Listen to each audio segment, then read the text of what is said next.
We have borrowed more than 14 cabinet secretaries since independence. There must be a reason why we need to borrow another 3 trillion shillings on top of 6.1 trillion. Members of the Senate, what is your GDP today? Your GDP is at 10 trillion shillings. 9.8, and now we want to extend the ceiling to 9.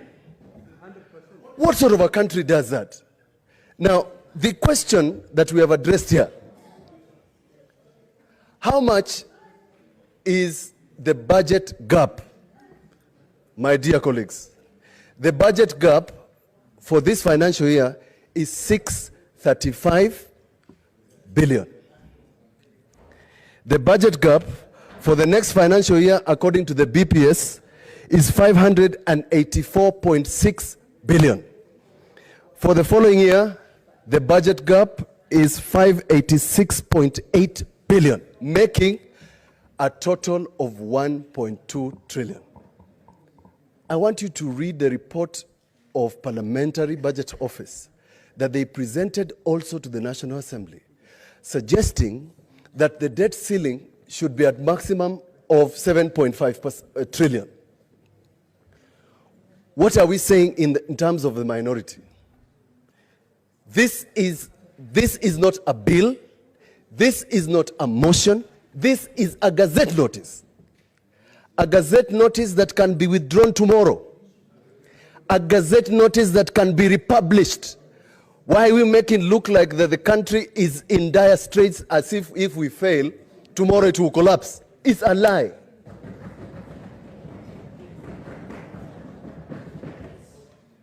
The country is looking up to you. In fact, in a recent article, and although we don't quote newspapers, Mbadi says Parliament blamed for debt burden, that we have given Treasury so much leeway to borrow without imposing conditions.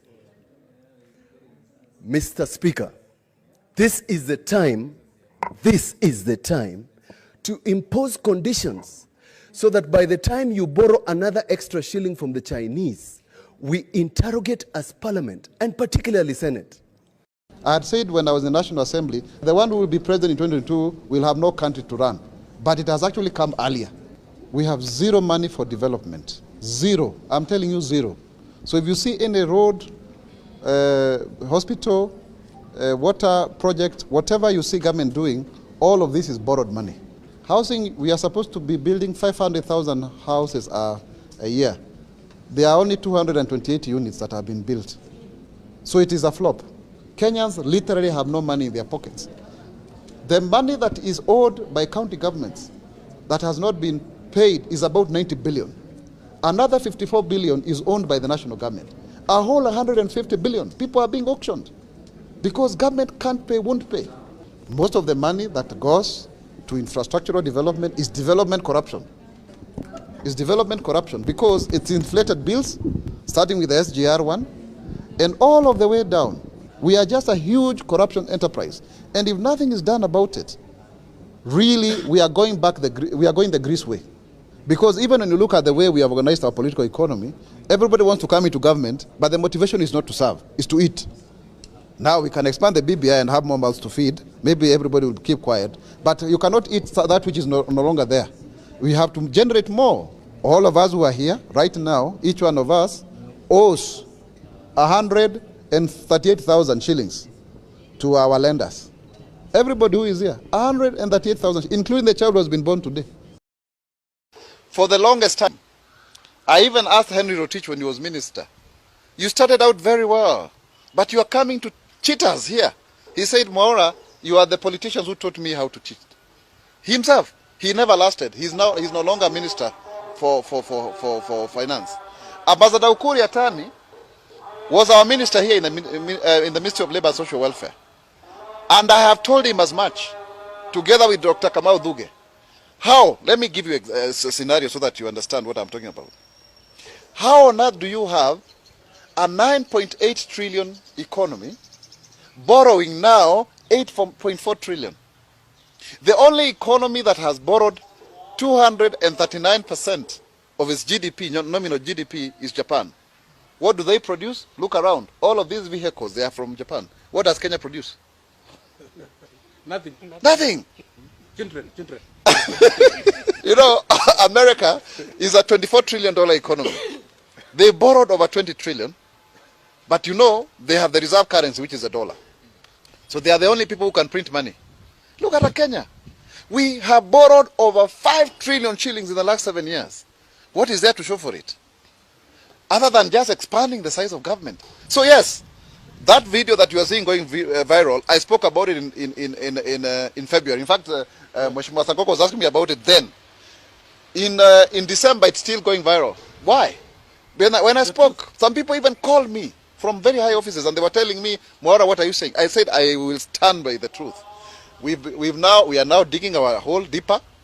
We have raised our debt ceiling to 9 trillion. We are now going to exhaust it. We will remain with about 800 billion. We are expanding the size of government. Why, for example, does the Ministry of Health require 98 billion? What for? When health is devolved. Come on, I mean, let's be serious. How do you explain the building of Dongokundu bypass at a cost of 1 billion per kilometer? Really, are we joking? Look at this expressway. How much is it costing us? This is development corruption and voodoo economics. I mean, let's not just lie to Kenyans. People are just increasing their money. And finally, let me just say about this issue. Why don't we have a single treasury account? Because ministry departments and agencies are having accounts in commercial banks, right? Then the same commercial banks do not lend to Kenyans. They are holding government money, then still lending the same government money. Ukuri Atani has said now they should not expect payment on their T-bills, right? The interest rates. But who are the owners of these banks? Those are the questions. For the last 10 years, which huge multinational-like kind of company has grown out of our economy?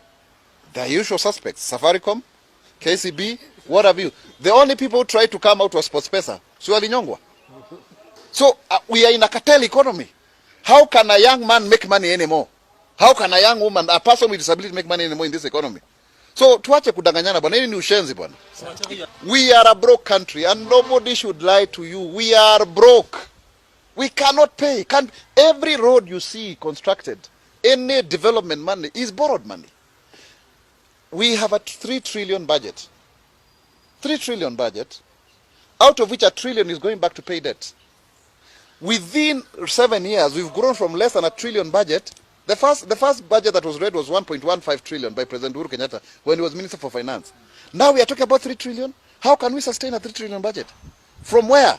And yet our collection, our revenue collection, is 15% to the GDP. If you look at OECD countries, they do up to 40%, right? So if then, because of corruptions and issues of inefficiencies and non-tariff barriers, Kenyans are not able to do business. Because it's a huge corruption enterprise. We are in a hole and we are digging it deeper. I don't envy President Uhuru, by the way. I don't. This is the worst, because, you know, President Kibaki gave us a country that was, I mean, the debt there was 1.8 trillion. Yeah? And the roads had been constructed, the economy was booming. You would graduate and immediately get a job. How many Kenyans now are graduating and getting jobs? The next president, he will not do any job other than to repay debts. There's nothing is going to come out of... and now, very soon, the IMF is going to ask for its 400 billion back. Right? The one that we borrowed through COVID. Do you know, we were spending 20 billion a day during COVID times. 20 billion a day. I mean, this is a joke and a serious one. There must come a time when we must put the country first. And let us not lie to each other. We can concoct about BBI and what have you. But the truth of the matter is,